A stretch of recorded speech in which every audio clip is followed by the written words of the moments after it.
మెదక్ పట్టణంలో బక్రీద్ పండుగ కంటే ముందు రోజు నుంచి జరిగినటువంటి సంఘటనలలో తమ విధి నిర్వహణలో నిర్లక్ష్యం వహించినటువంటి పోలీస్ అధికారుల్ని వెంటనే సస్పెండ్ చేయాలని చెప్పి స్థానిక పార్లమెంట్ సభ్యునిగా నేను ఈ సందర్భంగా డిమాండ్ చేస్తా ఉన్నాను. ఉదయం 11:30 నుంచి పోలీస్ స్టేషన్కి వచ్చి కంప్లైంట్లు ఇచ్చి జరుగుతున్నటువంటి సంఘటనల పట్ల పోలీసు వాళ్ళని అలర్ట్ చేసినప్పటికీ కూడా స్థానికంగా ఉంటున్నటువంటి ఒక ఏఎస్ఐని, మహిళా ఏఎస్ఐని బూతులు తిడితే కూడా కనీసం కేసు నమోదు చేయనంత అచేతన వ్యవస్థలో పోలీస్ వ్యవస్థ ఉందంటే ఇంతకంటే దుర్మార్గమైనటువంటి విషయం ఇంకొకటి ఉండదు. చట్టం ముందు అందరూ సమానమే. ఈ మాటను మేము గౌరవిస్తూ ఉన్నాం, కానీ పోలీసు వాళ్ళు గౌరవిస్తలేరు. ఎవరి మెహర్బానీ కోసమో, ఎవరి పోస్టింగ్ల కోసమో, ఎవరిని కాపాడుకోవడం కోసమో చేస్తున్నటువంటి కుట్రలు కుతంత్రాలని ప్రజల ముందు ఒక చర్చ కొంచాలనే ఉద్దేశంతో రఘునందన్ రావు ఈరోజు కోర్టు సమక్షంలో మాట్లాడడం జరుగుతూ ఉంది. సభ్య సమాజం ఆలోచించాలి. హిందువులకో నీతి, ముస్లింలకో నీతి. పోలీస్ అధికారులు కూడా వాళ్ళనైతే పట్టుకురాము, మిమ్మల్ని అయితే పట్టుకొస్తాం. ఈ రోజు కూడా 14 మందిని పట్టుకొచ్చి టౌన్ పోలీస్ స్టేషన్లో పెడుతున్నారట. అరే ముందు మీ ఏఎస్ఐని బూతులు తిట్టిన వాళ్ళని పట్టుకొస్తే నీ ఒంటి మీద ఉన్నటువంటి యూనిఫామ్కి విలువ ఉంటుంది. సిఐ గారు చిన్న పిల్లల్ని ఆధార్ కార్డులు తీసుకురమ్మని పోలీస్ స్టేషన్కి రమ్మని బెదిరించి కూర్చోబెట్టి ఇప్పుడు కోర్టు కాడికెళ్ళి కూడా పట్టుకపోతామని చెప్తా ఉన్నారంట. ఇట్లా భయపట్టిస్తేవాడు భయపెట్టేవాడు లేడు ఇక్కడ. సిఐలు గుర్తుపెట్టుకోరు. మీరు ఫోటోలు తీసుకోవడాలు వీటికి ఎవడు భయపడతాడన్న చాలా చూసి ఇందాక వచ్చింది తెలంగాణ ఉద్యమం, తెలంగాణ గడ్డ. ఏం లేనప్పుడే నిజాం నవాబ్ సైన్యాన్ని కారం పొడితో ఉరికించినటువంటి తెలంగాణ గడ్డ ఇది. అందుకని పోలీస్ అధికారులకు చాలా స్పష్టంగా చెప్తా ఉన్నా, డ్యూటీ చేస్తే సరిగా చేయండి, చేత కాకపోతే లీవ్ పెట్టుకొని పోండి. కానీ హిందువులకైతే ఒక నీతి, ముస్లింలకైతే ఇంకొక నీతి. ఎందుకు దవాఖానకు చూడొస్తలేదా పేషెంట్ని? దెబ్బలు తాకినాయి ఆయనకి. వారం రోజులు హాస్పిటల్లో పెట్టి నాటకాలు ఏడిచ్చి ఎవరి మెహర్బానీ కోసం మీరు దవాఖానలో ఉంచుతున్నారు? మెదక్లో గవర్నమెంట్ హాస్పిటల్ లేదా? ఏ దవాఖానలో ఉన్నాడు మీకు కంప్లైంట్ ఇచ్చిన ఆయనకు తెలుగు వస్తుందా? ఆయన ఉర్దూలో రాసుకొస్తే మీరు తెలుగులో రాస్తారా మీ కానిస్టేబుల్? ఇదేనా మనం చేయాల్సినటువంటి డ్యూటీ? నేను దయచేసి చెప్తా ఉన్నా, ఇట్లాంటి తప్పుడు పనులు చేసేటువంటి పోలీస్ అధికారులకి మీకు గుర్తుండాలి. చాలా సందర్భాల్లో రఘునందన్ రావు మీ తరఫున వకాలత్ చేసిండు. మీకు వ్యతిరేకంగా నేను వకాలత్ చేయడం అంటూ మొదలు పెడితే మీరు ఖచ్చితంగా ఇలా మీరు ముద్దాయిలని చెప్పి ఎవరినైతే ఏడికి పంపిరో మీరు కూడా రేపు ఆడికే పోతారు. ట్యాపింగ్లో కూడా మీలాగానే కొంతమంది బాగా ఉత్సాహపడ్డారు. యాడున్నారో గుర్తుపెట్టుకోర్రి.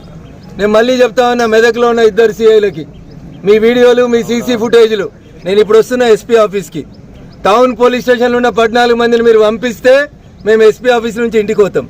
లేకపోతే టౌన్ పోలీస్ స్టేషన్కి వచ్చి ఇడిపించుకోమంటే బరాబరి ఇడిపించుకొని పోతాం. ఏం కాదు, చట్టాన్ని చేతుల్లోకి తీసుకుంటారు, కేసులు అవుతాయి. ఈ కేసులకు భయపడ్డాడు కాదు రఘునందన్. మీ రంగనాథ్ గారికి కూడా చెప్తా ఉన్నా, ఐజీ గారికి.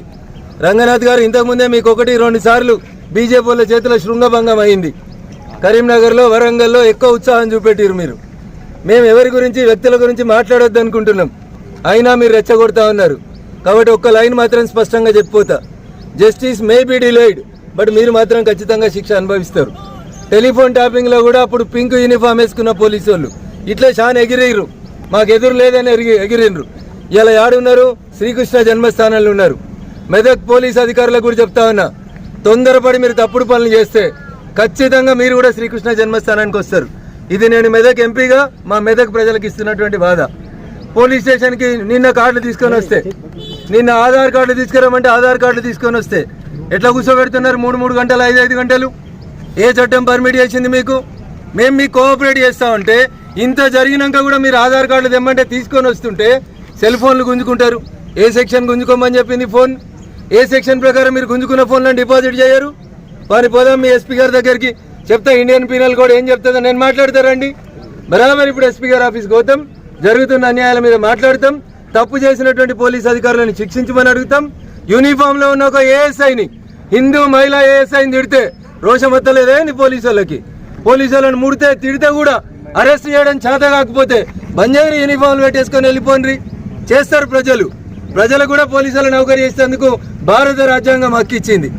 నేను 2 రోజులు ఓపిక ఉన్నా, సంయమనం పాటించిన, దాని అర్థం మీకేదో బాగా తెలుసు మాకేదో తెలియదని కాదు. ఏసీ సమాజం సామరస్యంగా ఉండాలని మేము కోరుకుంటున్నాం. మేము కోరుకుంటే పరమత సహనం ఉంటుంది. కానీ మీరు చేసినటువంటి కారణాల వల్ల 100% మీరు తప్పులు చేస్తూ ఉన్నారు. ఏదో 10 మంది ఉంటారు, పోనీ వాళ్ళు మనోళ్ళే కదా పోలీసు వాళ్ళు అనుకుంటే ఏదో చేద్దాం అనుకుంటే మాత్రం రఘునందన్ సహించాడు. చాలా స్పష్టంగా చెప్తా ఉన్నా, ఎవరైతే ఆరిఫ్ అనేటువంటి వ్యక్తి ఇంజూర్డ్ ఏ హాస్పిటల్ ఉన్నాడు, ఎందుకు అనుమతిస్తున్నారు మీరు? ప్రైవేట్ హాస్పిటల్ ఎందుకు ఉంచిర్రా ఆయనను? మీరు పోయి చూసి వచ్చిర్రా? గవర్నమెంట్ హాస్పిటల్కి ఎందుకు పంపుతలేరు? ఇంకెన్ని రోజులు ఉంచుతారు? ఆయనకైనా ఇంజురీ ఎంత పెద్దగా ఉంది అంటే గ్రీవియస్ ఇంజురీ తీసుకొస్తే ఆయన దవాఖానలో ఉన్నాడని మీరు రేపు బెయిల్ పిటిషన్ కంటెస్ట్ చేస్తే మా వాళ్ళకి బెయిల్ రావద్దని చూస్తురా? నేను అందుకని ఇప్పుడు మెదక్ ఎస్పీ గారికి చెప్తున్నా, సాయంత్రం కల్లా ఆరిఫ్ డిశ్చార్జ్ కావాలి, ఆరిఫ్ని తీసుకొచ్చి రిమాండ్ చేయాలి. చెయ్యకపోతే రేపు మీరు పోలీస్ స్టేషన్ నుంచి సీడీ ఫైల్ తీసుకొని వచ్చి కంటెస్ట్ చేసిర్రు అనుకోరు ఎస్పీ గారు.